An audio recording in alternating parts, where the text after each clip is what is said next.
My mom charged me rent, then gave my room to my sister and her kids without asking. She called me selfish for complaining. H. I moved out quietly, took everything I paid for, and let the house collapse when my money left. H. That is the summary I repeat to myself when the guilt tries to creep back in at 3 in the morning. H. It is the short version of why I am sitting in an empty apartment, listening to the hum of a refrigerator instead of the laughter of my nieces. But the long version starts with a lie I told myself for 3 years. I told myself that if I paid enough, I could buy peace. H. I thought that if my financial contribution was heavy enough, it would act as an anchor. H. Holding my boundaries in place against the chaotic tide of my family. I was wrong. 2 weeks before the collapse. H. My world was a grid of perfect order. I lived in a 12 by 12 room on the second floor of my mother's suburban house. To anyone else, it was just a bedroom. To me, it was a data sanctuary. I work as a senior network architect. H. A job that requires absolute focus and hardware that costs more than the car sitting in the driveway. Over the last 3 years, I had transformed that room into a fortress of productivity. The air was always kept at exactly 8 degrees to keep the server rack in the closet from overheating. The ambient lighting was a soft, programmed blue that adjusted with the time of day to prevent eye strain. H. My desk was a 6-foot slab of walnut that I had sanded and stained myself, supporting 320 7-inch 4K monitors arranged in a seamless arc. There were no loose cables. There was no clutter. Every hard drive, every microphone arm, and every mechanical keyboard switch was chosen for a specific purpose. This silence was not free. That was the deal I made with Joyce, my mother. I was not a child moving back home because I had failed. H. I was a tenant. On the first of every month, an automatic transfer of $1,800 left my account and landed in hers. That money covered the mortgage, the high-speed fiber optic internet I had installed solely for my work, H, and a significant portion of the utilities. I often bought the groceries. I did my own laundry. I stayed out of the way. In exchange for being the invisible wallet that kept the lights on, I demanded only one thing: privacy. H. I was sitting in my ergonomic chair, the one that cost $1,200 and supported my back during 14-hour coding shifts, when the deal began to rot. The room was quiet, filled only with the low, comforting whir of cooling fans. The H. I was deep in the architecture of a new security protocol for a client, my mind moving in sync with the cursor on the screen. Ish. Then came the knock. It was not the polite tap of a landlord respecting a tenant. It was the hesitant, scratching knock of someone who knows they are about to ask for a favor they have not earned. H. I pulled my noise-canceling headphones down around my neck and spun the chair around. Joyce opened the door without waiting for a verbal invitation. That was the first violation, small but telling. H. She stood in the doorway, wringing her hands together in that way she did when she was trying to look harmless. H. She looked around the room, her eyes glazing over the expensive equipment, seeing it not as tools of a trade, but as toys. Alan, do you have a minute? She asked. I glanced at the clock on my center monitor. It was 2:30 in the afternoon. prime work hours. Shh. I am working, Mom, I said, keeping my voice neutral. Is everything okay? She stepped inside, H crossing the threshold I had mentally marked as the border between her chaos and my order. It is your sister, she said. H, letting out a long, dramatic breath. Zoe, I felt my stomach tighten. Zoe was the storm that never fully cleared. H, she was 5 years older than me, but in terms of life stability, she was a teenager. 2 kids, 2 different fathers, H, and a history of decisions that relied on other people cleaning up the mess. What about her? I asked. She is having a hard time, Alan. H, Joyce said, her voice taking on that pleading tone that usually preceded a withdrawal from my patience or my bank account. Her lease is up, and she has nowhere to go. She needs to come home for a little while, just until she gets back on her feet. Shh. I looked at my mother. I saw the calculation in her eyes. She was not asking my permission. Aish. She was informing me of a new variable in the equation. Okay, I said slowly. The guest room downstairs is small. H, but if they clear out the sewing boxes, they can fit a bunk bed for the kids. Joyce hesitated. She looked at the floor, then at my bed, which was neatly made with military precision in the corner of the room. Well, that is the thing, she said. The guest room is full of storage right now, and with the kids and all their things, it is just too tight. H. The silence that followed was heavy. The hum of the fans seemed to get louder. I looked at her. H. Waiting for her to say the words I knew were coming, the words that would shatter the contract we had lived by for 3 years. Shh. We were thinking, she started, using the plural to imply a consensus that did not exist, that maybe you could move downstairs. 8, just for a bit. Your room is the biggest, Alan. It has the most space for the boys to play. It just makes sense. It makes sense. That was her logic.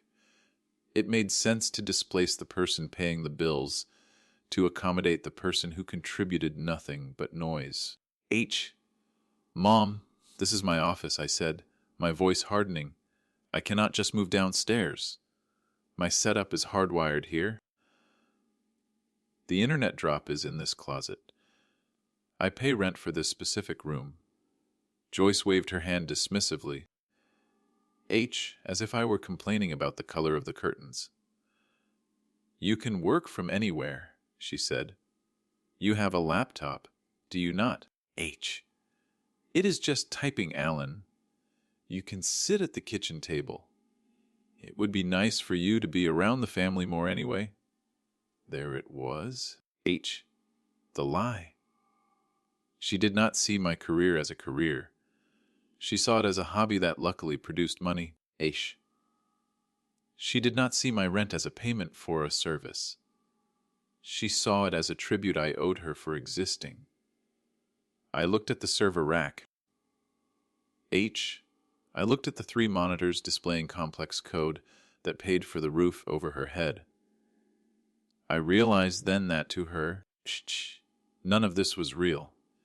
And if it was not real, it did not need to be respected. I am not moving my office, Mom, I said. H. That is not happening. Joyce's face shifted from pleading to cold disappointment. She straightened up, her mask of fragility slipping. We will figure it out, she said, turning to leave. But you need to stop being so rigid, Alan. Family helps family. H. You are lucky you do not have real problems like your sister. She closed the door, but she didn't latch it. It drifted open an inch, letting the noise of the hallway bleed into my sanctuary. I sat there for a long time, staring at the gap in the door. I pulled up my banking app on my phone and looked at the pending transfer scheduled for the first of the month. $1,800. I canceled it. If the contract was broken, the payment was void. I did not know it yet. But the war had already started, and I was the only one who knew I was about to retreat. The silence held for exactly 48 hours after my mother asked me to give up my room. Then, on a Tuesday afternoon that was gray and heavy with rain, the invasion began. I heard them before I saw them. It was the sound of car doors slamming, not once, but repeatedly, like an erratic drumbeat in the driveway. I peered through the slats of my blinds. It was not just Zoe's battered sedan. There was a second car, a friend's SUV, and both of them were packed to the ceiling. This was not a suitcase and an overnight bag. This was a migration. I watched as the trunk popped open. It was filled with black plastic garbage bags, the universal luggage of the desperate. There were loose toys, a plastic tricycle with a missing wheel, and boxes that looked like they had been taped and retaped a dozen times. Zoe stepped out of the driver's seat. She looked worn down. Her hair pulled back in a messy bun that spoke of stress, but her posture was rigid. She did not look like someone seeking charity. She looked like someone arriving to claim what she believed she was owed. The front door opened downstairs, and the atmosphere of the house changed instantly. The air pressure shifted. The quiet hum of the refrigerator and the distant traffic was replaced by the high-pitched shriek of my nephews, Leo and Noah. Leo was 7, a ball of kinetic energy with no volume control.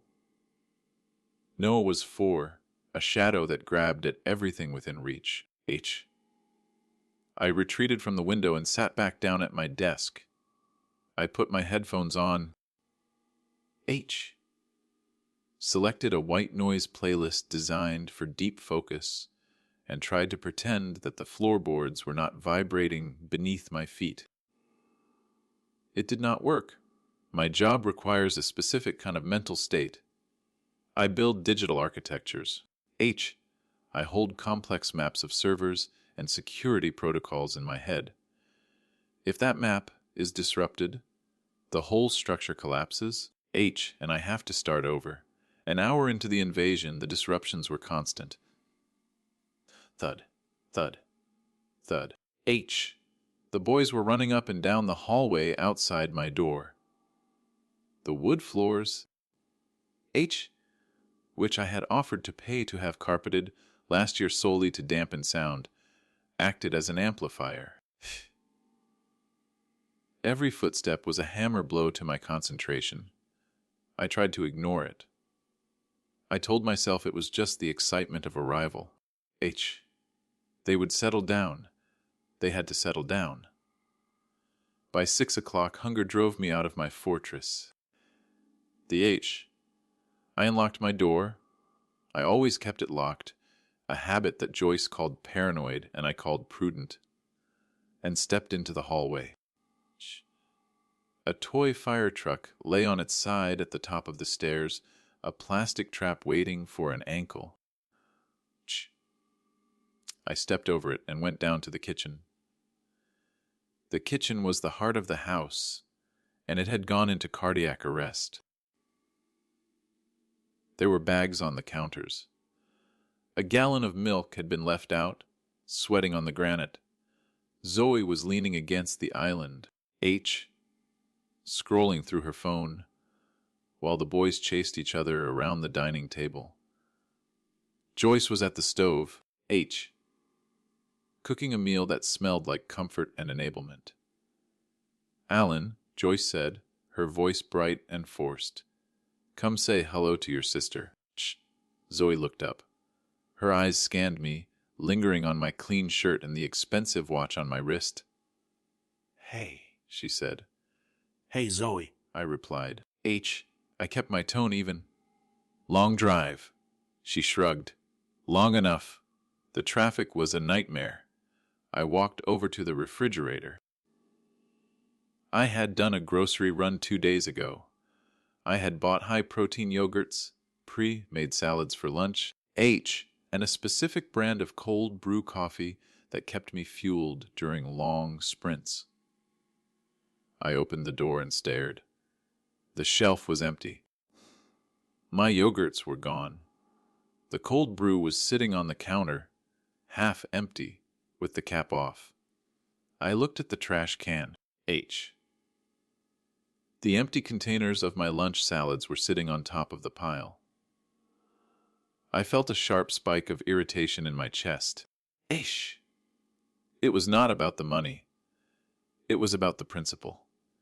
It was about the assumption that my resources were communal property. Zoe, I said, pointing to the cold brew. Did you drink this? She looked at the bottle and then back at me. Yeah. I needed to pick me up. Why? is it special? It is mine, I said. I buy my own groceries. We keep things separate. Zoe let out a short, incredulous laugh. She looked at Joyce. Is he serious? Joyce turned from the stove, wiping her hands on a towel. Alan, do not be petty, she said. It is just coffee. Your sister has had a long day. We can replace it later. It is $5 a bottle, Mom, I said. And it is not just coffee. It is the boundary. We had an agreement. Zoe rolled her eyes. God, you are still such a robot. It must be nice to worry about fancy coffee while I am trying to figure out where my kids are going to sleep. I took a breath. I was not going to let them drag me into a mud fight. I am just saying, I said. Please ask before you take my things. I work all day. I need my routine. Zoe's work, she said, using air quotes that she didn't bother to lift her hands for. You sit in your room and type. It is not like you are out there digging ditches, Alan. You have it easy. I looked at her.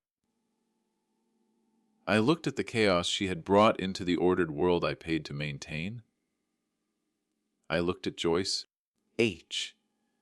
who was busying herself with a pot of pasta to avoid making eye contact with me. I realized then that the diplomacy phase was already over. They did not respect the work because they did not understand the work. To them, I was just a man playing on a computer who happened to have money. I grabbed a bottle of water. The only thing of mine that seemed to have survived the purge, and turned to leave. Where are you going? Joyce asked. Dinner is almost ready. I have work to finish, I said. I went back upstairs. The hallway was still an obstacle course. I stepped into my room and closed the door. I turned the lock. The click of the bolt sliding into place usually gave me a sense of security. Tonight, it just felt like locking the gate of a castle that was already under siege. Over the next 3 days, the erosion continued.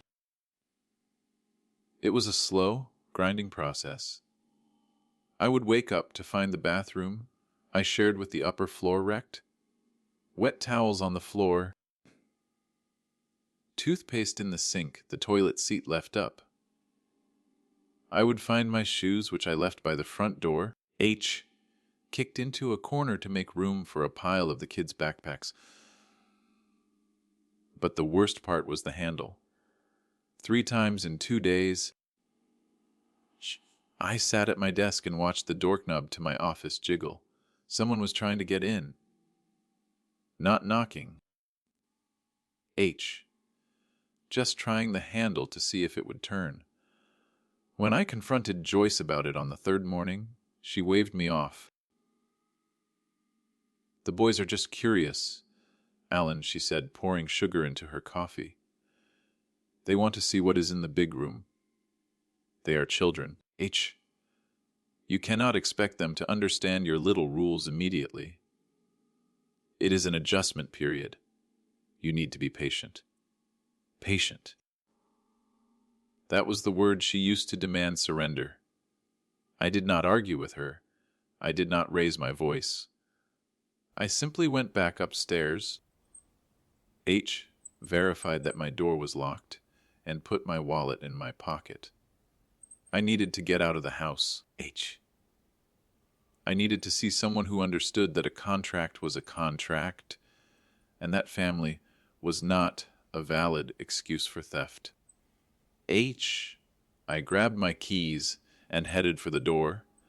I needed to talk to the only person in this family who actually saw me. I was going to see Aunt Renee.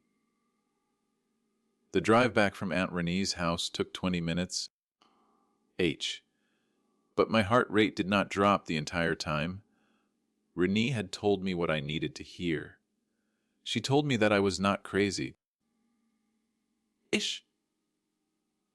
That a lock meant keep out, and that paying rent entitled me to the same rights as any other tenant in the world. She told me to go home, sit Joyce down, and redraw the lines in permanent ink. I pulled into the driveway feeling bolstered by her validation. I had a plan. I would be calm. I would be logical. I would explain that the jiggling of the doorknob had to stop, or I would install a deadbolt myself. I unlocked the front door and stepped into the foyer. The house was strangely quiet. There were no shrieks from the living room. No cartoons blasting from the television. The kitchen was empty. Though the remnants of a fast food lunch were scattered across the table. For a second, I felt a wave of relief. Maybe they had gone out. Maybe Joyce had taken everyone to the park. Giving me an hour of silence to reset my nerves and get back to work. I walked to the stairs. The relief began to curdle into suspicion halfway up. It was the silence that bothered me. It was not the heavy, empty silence of a vacant house. It was the held, breath silence of a house that was hiding something. I reached the landing and turned toward my room. My hand went to my pocket for my keys out of habit. But halfway there, my fingers froze against the denim. I did not need my keys. My door was open. It was not just cracked ajar. It was wide open. Pushed back all the way against the wall. I stopped. I stared at the dark wood of the frame. My brain trying to reject what my eyes were seeing. I had locked it. I vividly remembered the click of the tumbler before I left. I never forgot. Not once in 3 years. I walked forward, my footsteps heavy on the hardwood. I stopped in the doorway. The and the air left my lungs as if I had been punched in the gut. My sanctuary was gone. In its place was a scene of domestic devastation. The first thing I noticed was the light. The soothing, programmed blue bias lighting was off. The overhead ceiling fan light, a harsh yellow bulb I never used, was blazing. It cast jagged shadows over the chaos. My bed, which I kept made with military precision, the had been shoved roughly against the far wall, scraping the paint. The duvet was rumpled and pulled half off. Sitting in the center of the mattress were Leo and Noah. They were wearing their shoes. I saw the gray smudge of street grit on my white sheets. They were surrounded by a pile of plastic building blocks. banging them together, oblivious to my presence. I looked to the right, toward the closet. My stomach dropped. The door was open. Aish.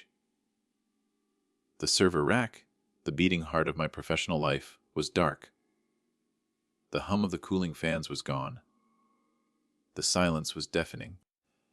I saw the thick black power cable lying on the floor, yanked from the wall socket. Then I looked at my desk, my 6-foot walnut slab. The surface I treated with more care than my own skin. Had been dragged 2 feet to the left to make room for a stack of plastic storage bins. My ergonomic chair, the $1,200 Herman Miller that supported my spine, was shoved into the corner. It was draped with a pile of Zoe's laundry, jeans, t-shirts, and mismatched socks. But it was the monitors that made my vision blur with red. The 3 4K screens were dark. But on the center screen, the one I used for my primary coding window, there was a smudge. It was a greasy, sticky handprint, right in the center of the matte display. It was small, a child's hand. I stepped into the room. Leo looked up, saw me, and went back to his blocks. He did not look guilty. He looked comfortable. Zoe was standing by the closet, holding a stack of hangers. She was unloading her clothes into the space where I kept my spare hardware. She turned and saw me. She did not jump. She did not apologize.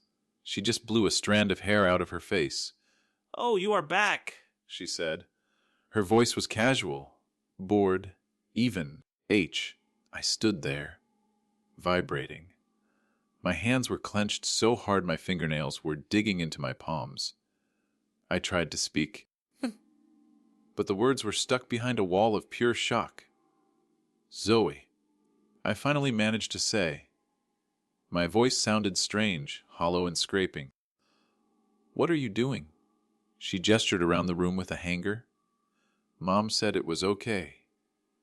We needed more space. The boys were going crazy in the guest room, and you were barely using this much square footage anyway. I looked at the server rack.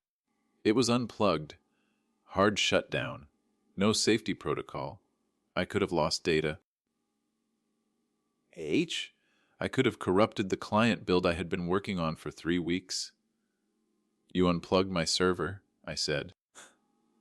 Zoe glanced at the black tower. That loud computer thing in the closet? Yeah. It was making a humming noise. It was annoying the kids. I pulled the plug. It is just a computer, Alan. Plug it back in later. Just a computer. I walked over to the desk. I saw the cable for my mechanical keyboard. It wasn't just unplugged. It was bent at a 90-degree angle. The connector stressed to the breaking point. I turned to look at her. The lie I had been living by, the lie that my money bought me respect, that my contribution bought me boundaries, died in that moment. It didn't wither away. It was executed. How did you get in? I asked. The door was locked. Zoe shrugged. Turning back to the closet to hang up a flannel shirt. Mom has a spare key. Obviously. It is her house. I looked at the boys on my bed. Noah was jumping now, his sneakers landing on the pillows I slept on. Joyce had given her the key. Joyce had unlocked the door. Joyce had watched them dismantle my livelihood and called it a solution. Get out, I said. Zoe paused. She turned around slowly, a frown creasing her forehead. Excuse me? I said get out, I repeated. I did not yell. The yelling implies that there is a negotiation happening, that I am trying to convince the other person to listen. I was not negotiating. Get your kids, get your boxes, and get out of my room. Zoe let out a sharp, incredulous laugh. She crossed her arms over her chest. You cannot kick us out, Alan. Mom said this is our room now. You are moving downstairs. I took a step toward her. I saw a flicker of actual uncertainty in her eyes. I pay rent for this room, I said. $1,800 a month for this specific square footage. This is my office. This is my workspace. And you are trespassing. Zoe's face flushed red. She threw the hanger onto the floor. You are unbelievable. You care more about your stupid wires than you do about your own family? My kids need space! Look at them! They are happy here! I looked at the sticky handprint on my monitor again. I looked at the dark server. I looked at the destruction of the only place in the world where I felt safe. I am not asking Zoe, I said. Zoe glared at me. Then she turned and marched to the door. Mom! She screamed into the hallway. Mom! Alan is scaring the boys! I stood in the center of the wreckage. I did not move to stop her. I did not move to clean up the mess. I just stood there, cold and still, waiting for the architect of this disaster to arrive. The lock hadn't failed. The family had. And now, the transaction was over. Joyce appeared at the top of the stairs less than 10 seconds after Zoe screamed. She was moving faster than I had seen her move in years. Her face flushed with a protective panic that vanished the moment she saw no one was bleeding. She looked at Zoe, who was performing a posture of victimhood by the door. And then she looked at me standing amidst the ruins of my workspace. What is going on? Joyce demanded.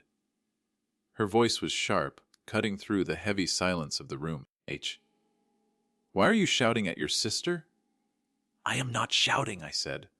My voice was dangerously calm. A flat line that masked the tremor in my hands. I am asking why my office has been dismantled without my permission. Joyce let out a huff of air, a sound that dismissed my anger as theatrics. Oh, for heaven's sake, Alan. We talked about this. I told you we needed to make adjustments. We talked about me moving to the guest room. I corrected her.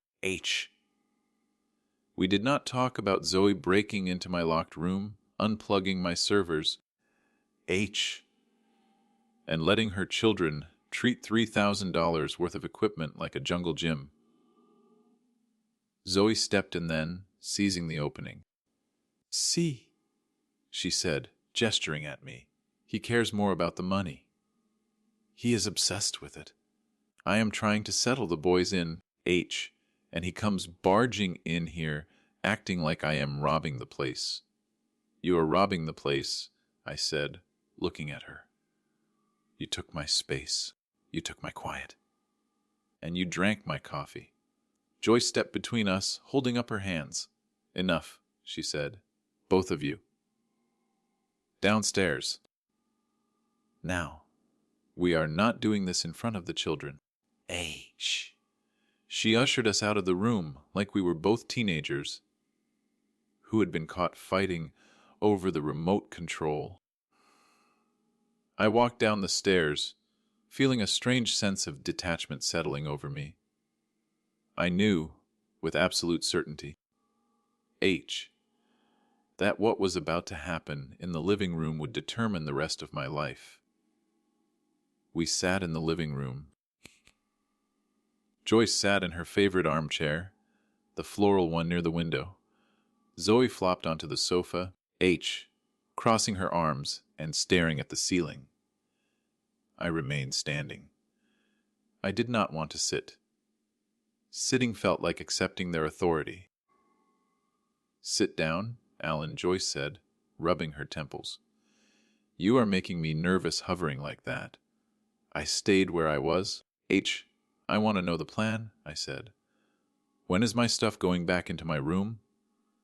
Joyce sighed, a long, weary sound designed to make me feel like a burden.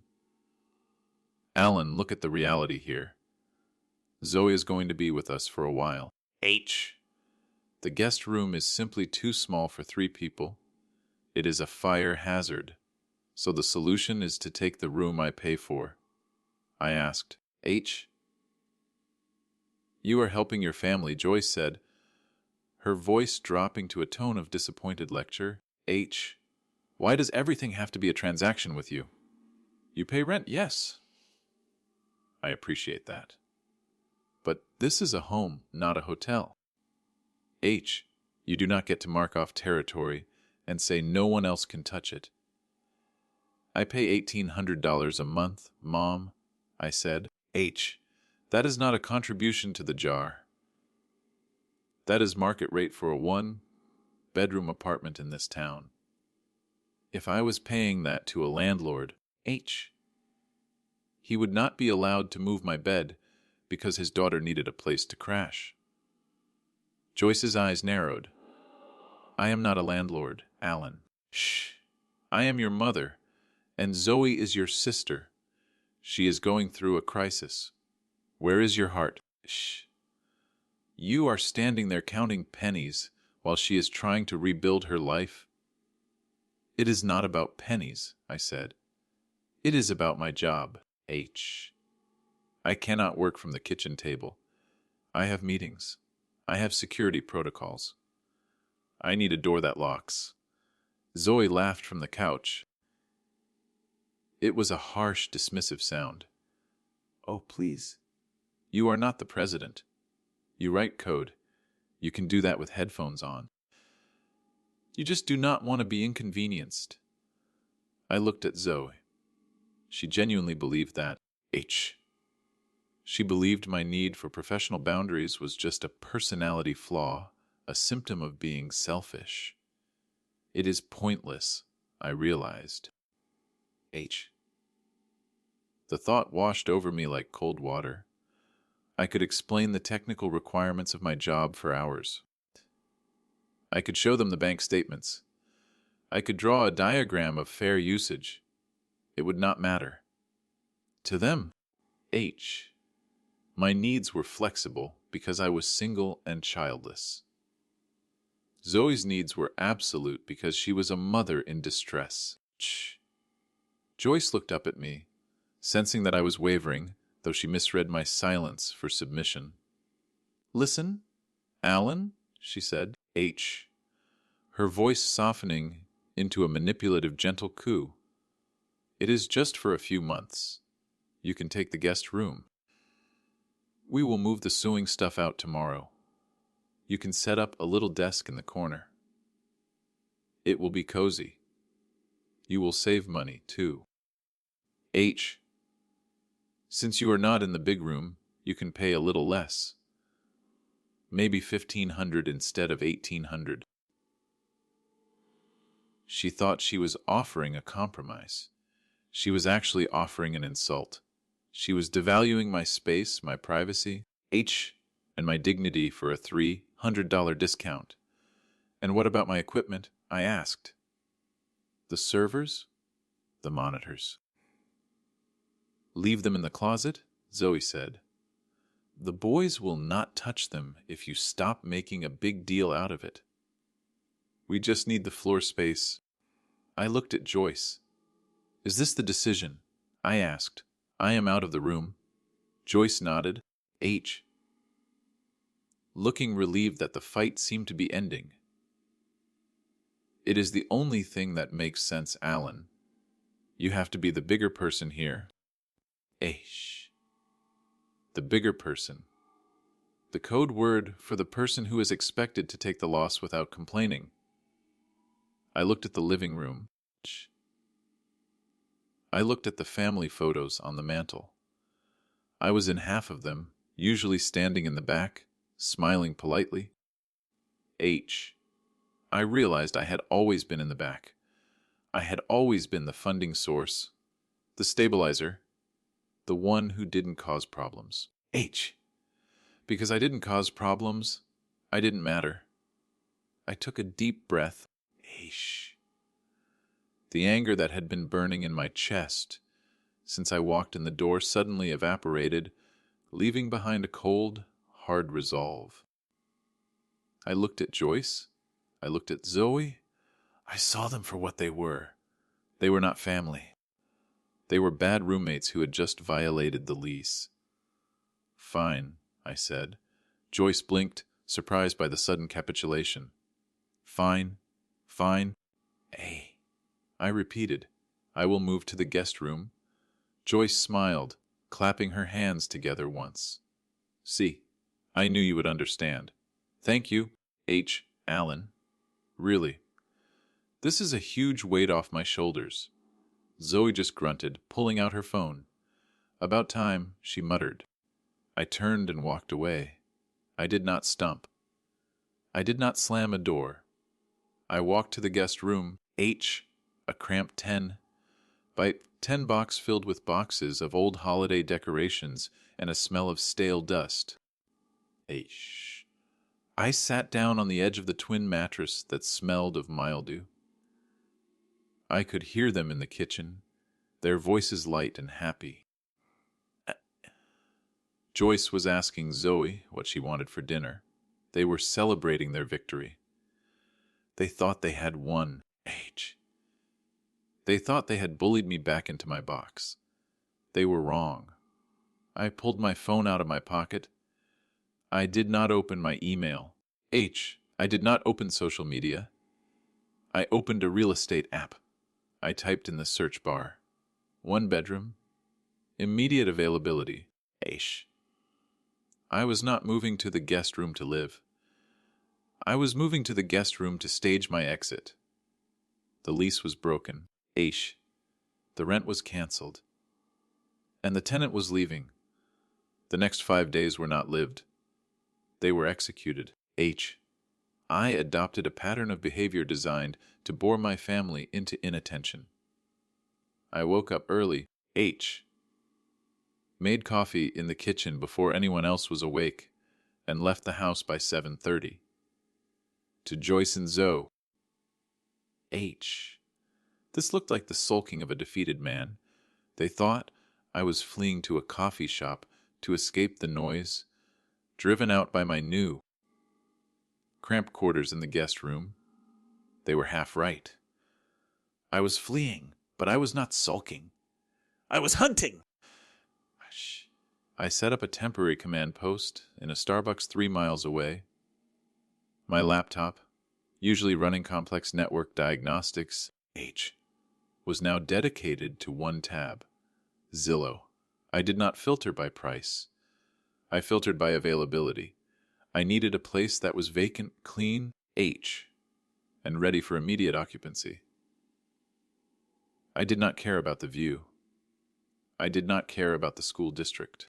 H, I cared about the lock on the front door. By Tuesday afternoon, I found it. H. It was a 1-bedroom apartment in a complex built in the 1990s. Beige carpet, popcorn ceilings, H, and appliances that hummed a little too loudly. It was $1,800 a month. The exact same amount I paid my mother. H. The irony was not lost on me. For the same price, I was trading a house with a family for a box with silence. H. It was the best bargain I had ever seen. I met the property manager at 4 o'clock. H.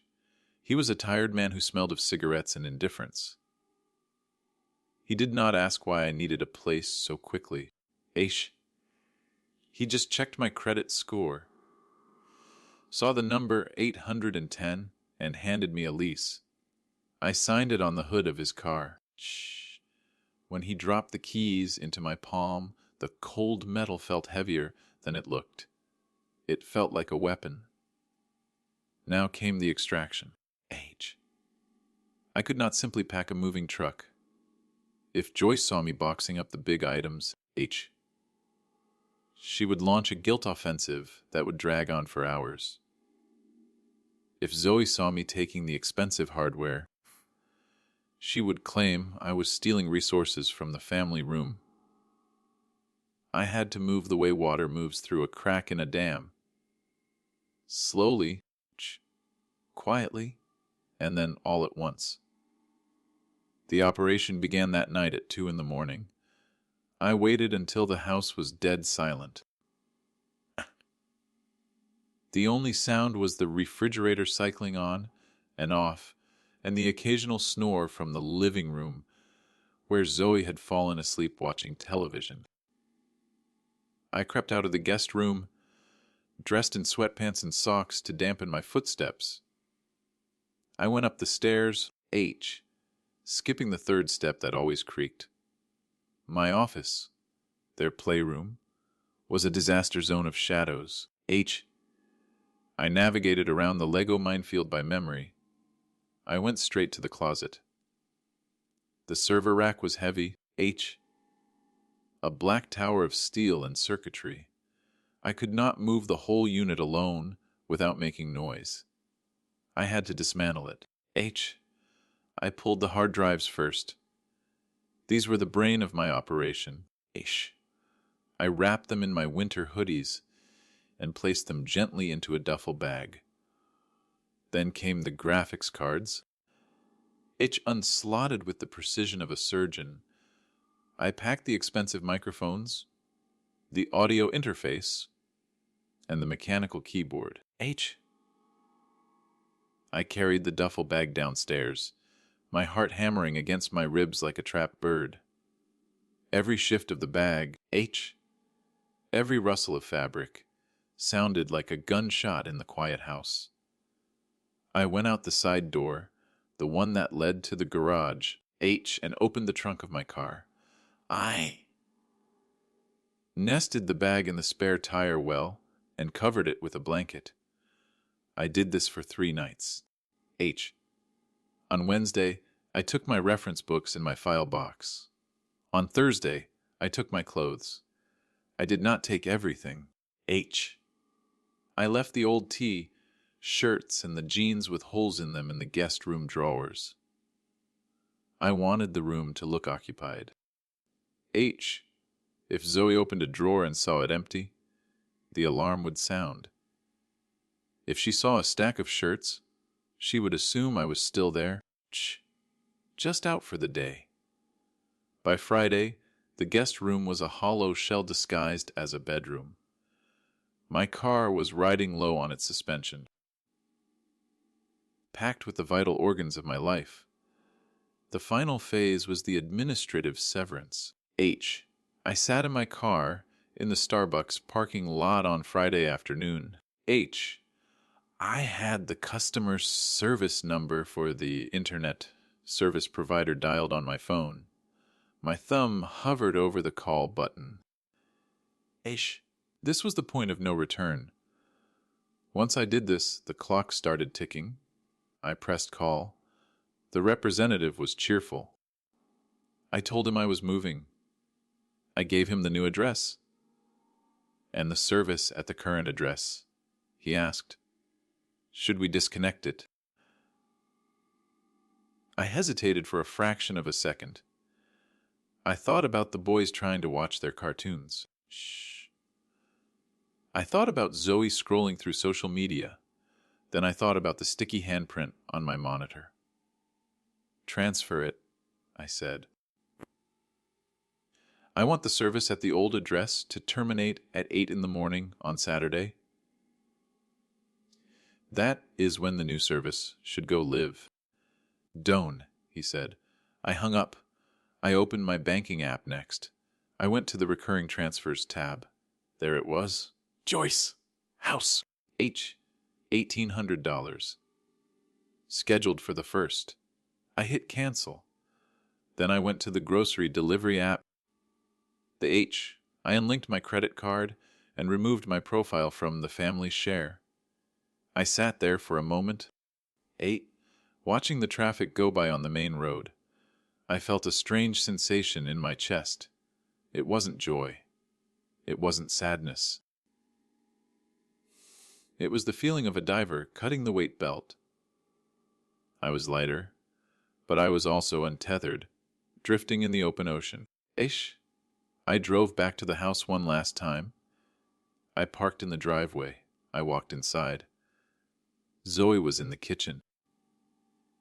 Complaining to Joyce about the brand of cereal I had bought last week. This tastes like cardboard, she was saying. Next time, tell him to get the name brand. Joyce nodded, stirring a pot of soup. I will put it on the list, she said. I walked past them. Neither of them looked up. I went into the guest room and lay down on the mattress. I stared at the ceiling. They were making lists for a future that did not exist. They were planning meals with money that wasn't coming. I closed my eyes. Tomorrow the haze would go loud. Tomorrow I would take the desk. And tomorrow they would finally see me, not because I was there, but because I was gone. The alarm on my phone vibrated at 7 in the morning. I was already awake. I had been awake since 4. Staring at the textured plaster of the guest room ceiling, listening to the house settle. It was a Saturday. Usually, Saturday mornings were a time of low-level dread, the anticipation of noise and demands. Today, the silence felt different. It felt like the intake of breath before a scream. I got up and dressed in work clothes. Jeans, a heavy flannel shirt, and boots. I did not make coffee. I did not go into the kitchen. I packed the bedding from the guest bed into a black trash bag. I folded the scratchy wool blanket I had been using and placed it on top of the stack of boxes I had staged by the door the night before. At 7:45, I saw the silver sedan pull up to the curb through the front window. It was Aunt Renee. She did not honk. She simply parked, turned off her headlights, and waited. I had called her 2 days ago and asked for help. I did not ask her to carry boxes. I asked her to be a witness. I knew that if I did this alone, Joyce and Zoe would rewrite the memory of it before I was even down the driveway. They would twist the narrative until I was the aggressor and they were the victims. Renee was my insurance policy. She was the only person in the family who dealt in cold, hard facts. I walked out the front door and met her in the driveway. The morning air was crisp, biting at my exposed skin. Renee looked at me, her eyes scanning my face for hesitation. "Are you sure?" she asked. "I am sure," I said. She nodded once. "Then let us get it done." We walked into the house together. It was quiet. The boys were still asleep. Zoe and Joyce were likely still in their beds, luxuriating in the weekend routine I usually subsidized. I led Renee straight to the stairs. We bypassed the kitchen. We bypassed the living room. We went straight to the scene of the crime. I opened the door to my old office. The smell of stale food and unwashed laundry hit me immediately. In the 5 days since I had been exiled, the degradation had accelerated. There were juice boxes on the floor. The bed was unmade. A tangle of sheets and pillows. But I was not here for the bed. I walked over to the desk. The 6-foot walnut slab was covered in debris, coloring books, a hairdryer, a stack of unpaid mail that belonged to Zoe. I swept it all off. I did not do it gently. I used my arm like a windshield wiper, clearing the surface in one smooth motion. The items clattered onto the floor. The hairdryer hit the hardwood with a loud plastic crack. Grabbed the other end, I told Renee. Shh. We lifted the desk. It was heavy, solid wood and steel, weighing nearly 200 pounds. We maneuvered it toward the door. Shh. We had just cleared the frame and were pivoting into the hallway when the door to the master bedroom flew open. Joyce stood there in her bathrobe, her hair messy from sleep. Her face a mask of confusion that instantly hardened into panic when she saw the furniture moving. "Alan," she said, her voice thick with sleep. "What are you doing?" I did not stop walking. "I am moving, Mom." She blinked. Trying to process the visual data. "Moving? What do you mean moving? You are taking the desk." "It is my desk," I said, grunting as we navigated the turn at the top of the stairs. Joyce rushed forward, grabbing the edge of the wood. Put it down. She hissed. You are going to wake the baby! You cannot just take furniture out of the house at 8 in the morning! I am not just taking the furniture, I said. I am taking myself. Behind her, another door opened. Zoe stepped out. She was wearing an oversized t-shirt and looked like she had slept about 3 hours. She saw me, saw Renee, and then saw the desk. Hey! She shouted. Her voice was not a whisper. It was a siren. What the hell are you doing? That is where Leo does his homework. I ignored her. I kept moving down the stairs, step by step, the weight of the walnut digging into my fingers. Renee was steady on the other end, her face impassive, refusing to engage with the shouting women behind us. Zoe ran to the top of the stairs to block our path, but we were already halfway down. You cannot take that! She screamed. It is in the kids' room. It belongs to the house. It belongs to me, I said, not looking back. I built it. I paid for the materials. I am taking it. By the time we reached the foyer, the house was fully awake. I heard the boys starting to cry upstairs. The sound of their confusion adding to the cacophony. Joyce ran down the stairs after us, grabbing my arm as I tried to maneuver the desk through the front door. Alan, stop this! She cried. You are having a tantrum. This is ridiculous. Just put the desk back and we can talk about this like adults. I stopped. I set my end of the desk down on the threshold. I turned to look at her. We already talked, Mom, I said. I told you I needed a workspace. You told me to sit at the kitchen table. I told you I paid rent for a room. You gave it to Zoe. The conversation is over. Joyce's face crumbled.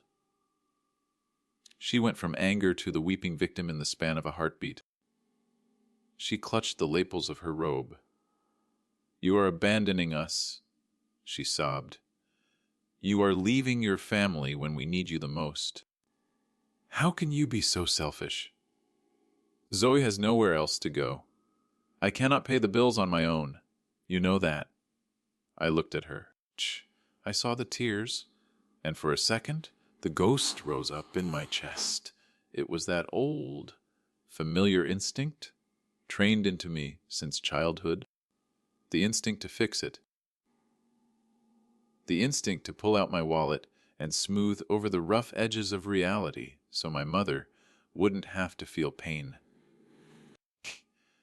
I felt the urge to say, I am sorry, I will stay, I will figure it out. It would be so easy to surrender. It would stop the screaming. It would stop the crying. Then I looked past her. I saw Zoe standing at the bottom of the stairs. She wasn't crying. She was glaring. She looked furious that her resources were walking out the door. She didn't look at me like a brother. She She looked at me like an employee who had quit without notice. And I remembered the handprint on the monitor. Aish. I remembered the lock that didn't work. I remembered the 3 years of rent that bought me nothing but eviction the moment I became inconvenient. I killed the ghost. I strangled it right there in the doorway. I am not abandoning you, I said.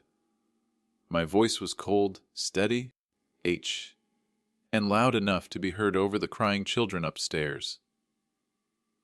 I am ending a business transaction. You broke the lease. I am moving out. Zoe stormed forward. You are such a prick, she spat.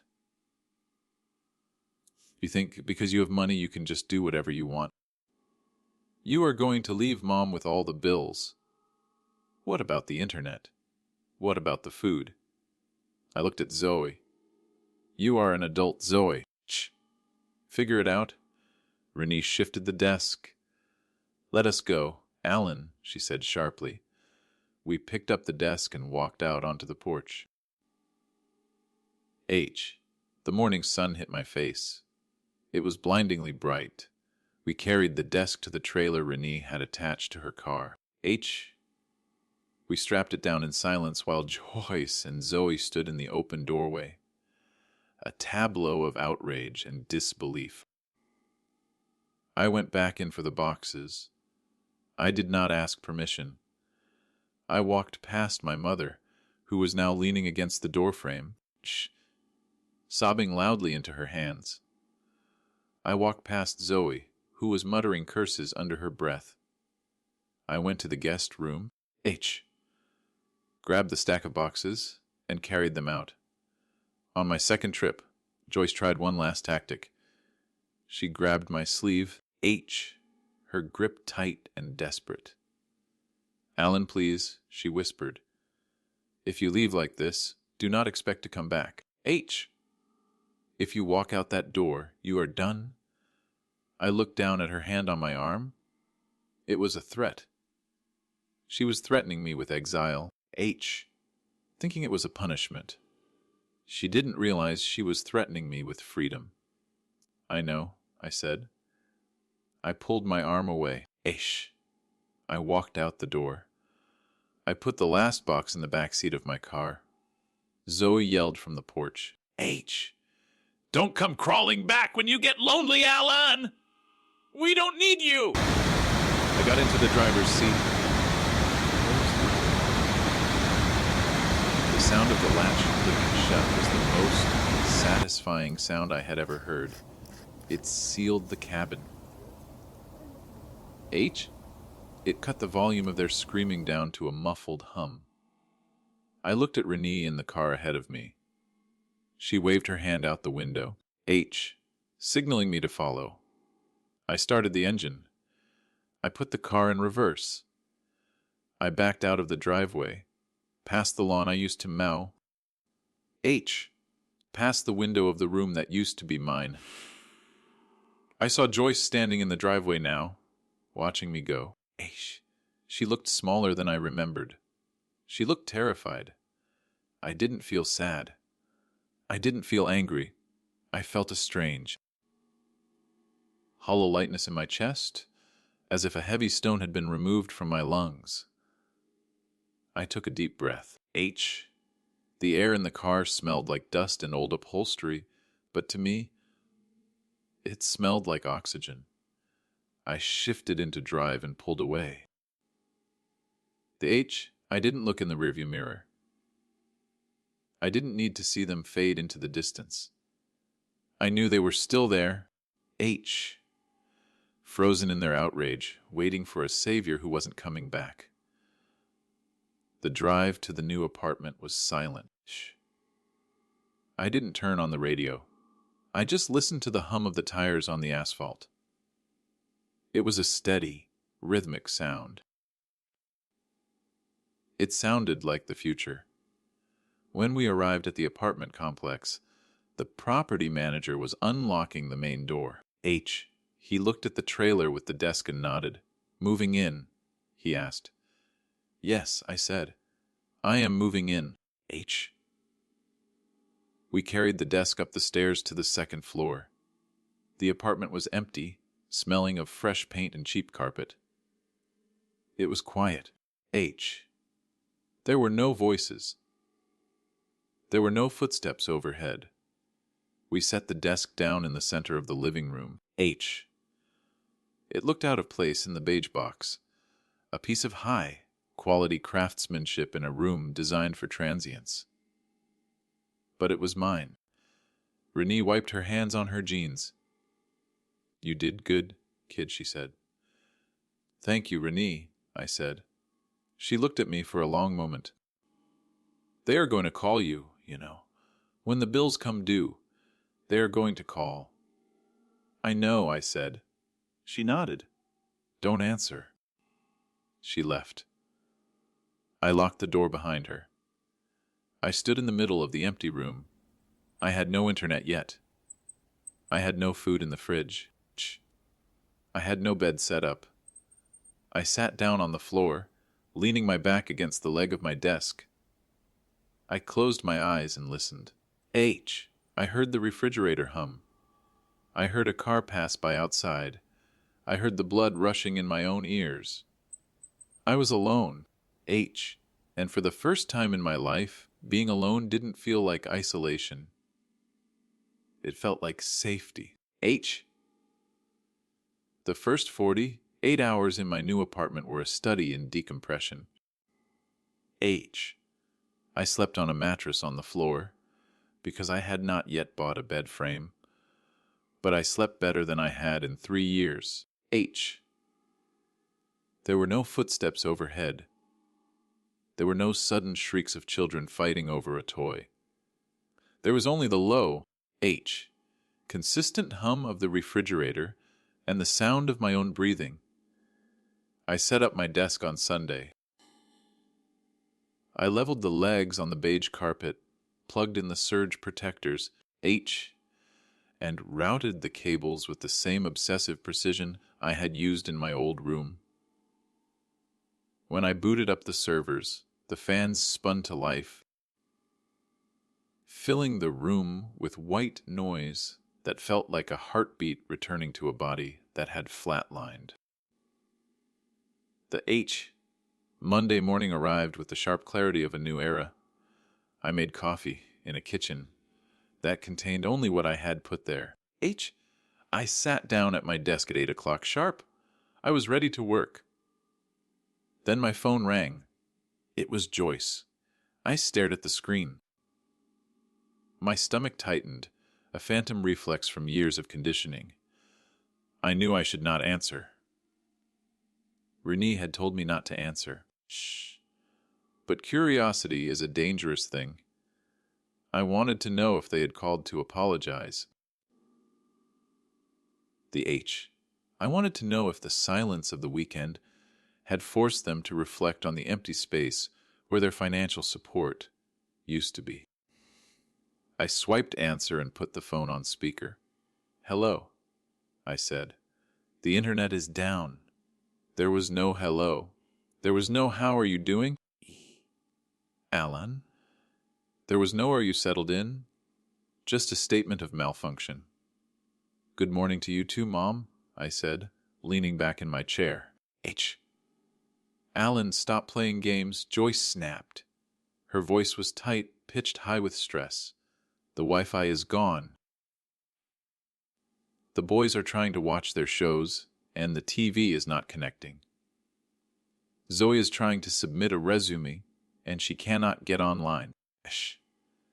"Did you change the password?" "I did not change the password," I said. "I moved the service." There was a pause.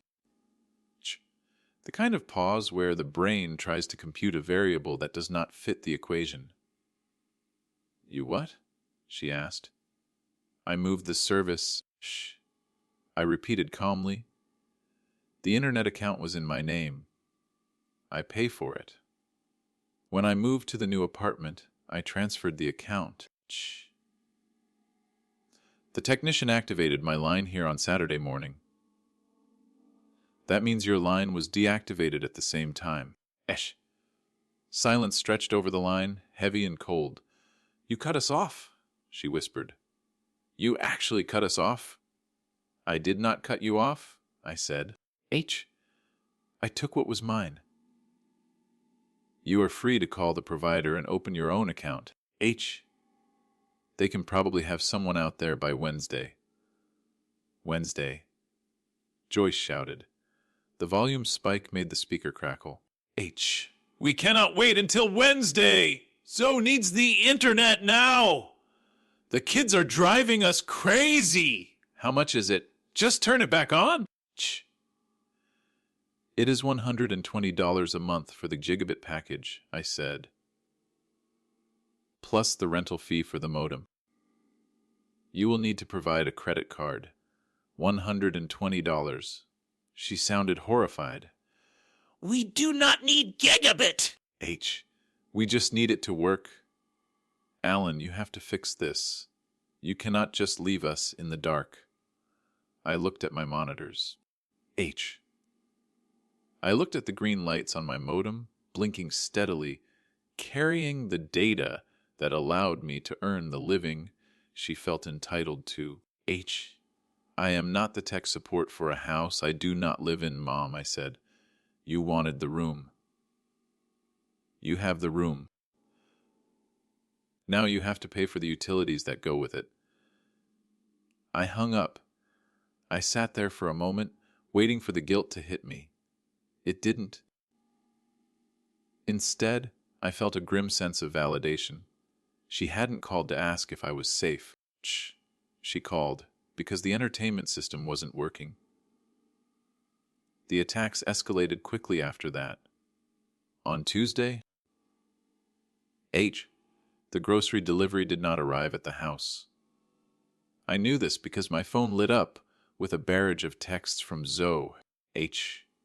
Where is the food? The fridge is empty. Alan, stop being a jerk. Noah wants the yogurt you buy. I deleted the thread without replying. I imagined Zoe standing in the kitchen, opening the refrigerator door. And seeing only the condiments and the wilted vegetables she never cooked. She was realizing that the magic fairy who refilled the shelves every week had resigned. On Wednesday, the power bill notification arrived in my email. It was due in 10 days. It was $340. It was a high bill. The result of Zoe leaving the television on all day and running the washing machine for single items of clothing.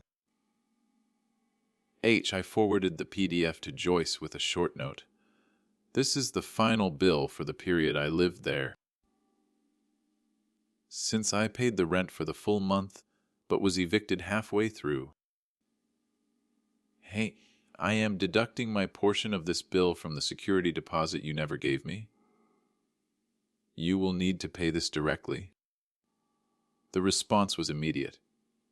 Joyce called 4 times in 10 minutes. I let them all go to voicemail. I listened to the first one. It was a tearful, angry monologue about how I was trying to bankrupt her, how I was cold and unfeeling. How family does not send invoices to family. I deleted it halfway through. By Thursday, the war moved to a new front. The public square.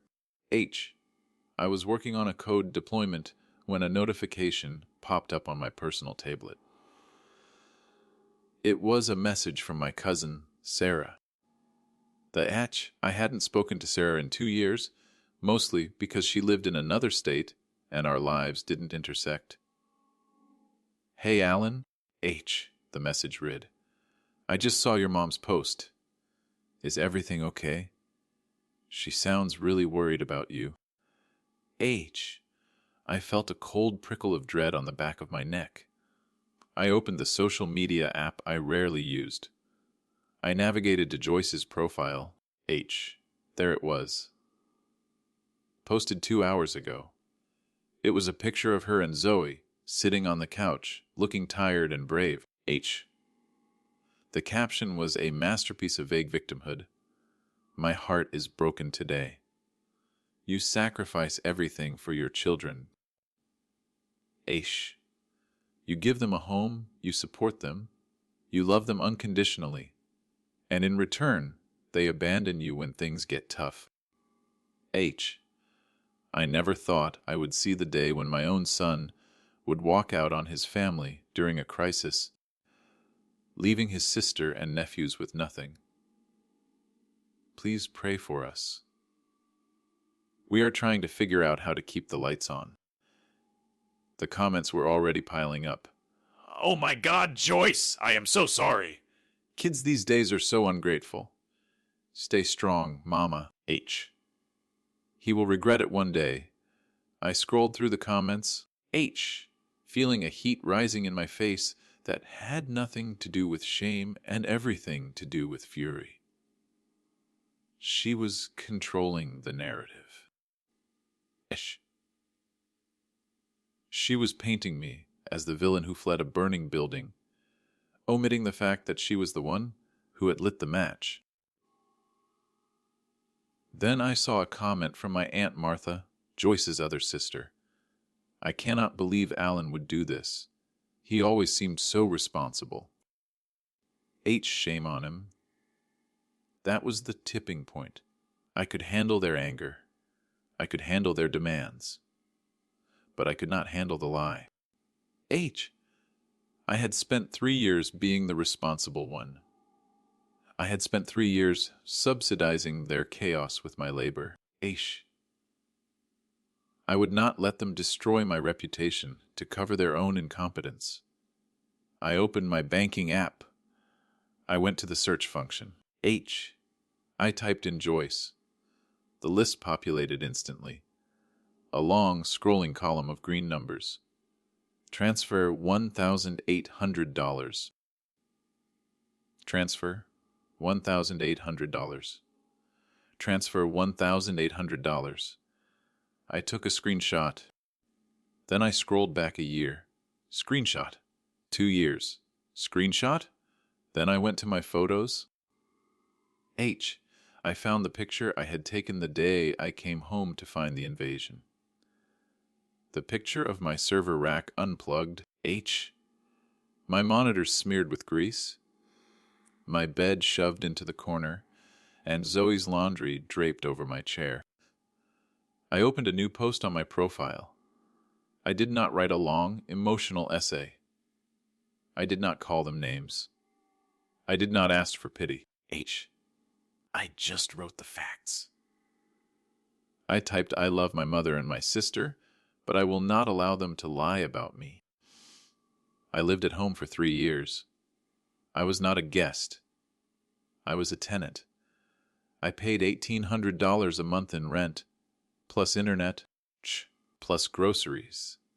Last week, without asking me, my mother gave my room, the office I pay for and need for my job, to my sister. Esh. They unplugged my work equipment. They damaged my property. When I asked for my room back, I was told I was selfish. H. I did not abandon my family. I ended a lease that was violated. I moved out because I cannot pay for a room I am not allowed to use. H.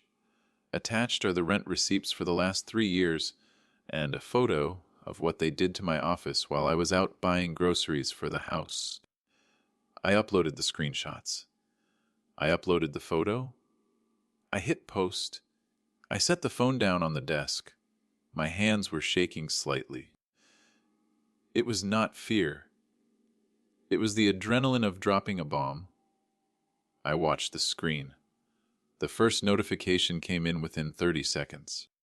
It was a like from Renee. Then a comment from cousin Sarah.